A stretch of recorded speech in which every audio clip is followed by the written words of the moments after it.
আমরা যারা মুসলমান আছি, আমরা দৈনিক যদি ৫ ওয়াক্ত নামাজ পড়ি, তাহলে কিন্তু আমাদেরকে এত ব্যায়াম করতে হয় না। বিশেষ করে যাদের ডায়াবেটিক্সের সমস্যা রয়েছে, তাদের যৌন সমস্যা রয়েছে, যাদের হাইপার টেনশন রয়েছে, যাদের হাই প্রেশার রয়েছে, তারা যদি ৫ ওয়াক্ত নামাজ পড়ে, তাদের এই ৫ ওয়াক্ত নামাজ আল্লাহর সন্তুষ্টির রাহে যদি হয়, পাশাপাশি এই নামাজ এর অপর কথা হলো ব্যায়াম।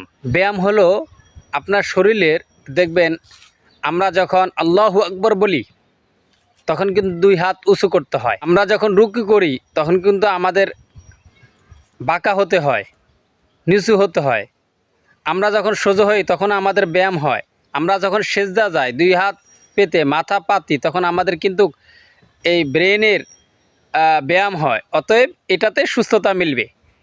এই জন্য আমরা ৫ ওয়াক্ত নামাজ পড়ার চেষ্টা করবো ইনশাআল্লাহ তাআলা।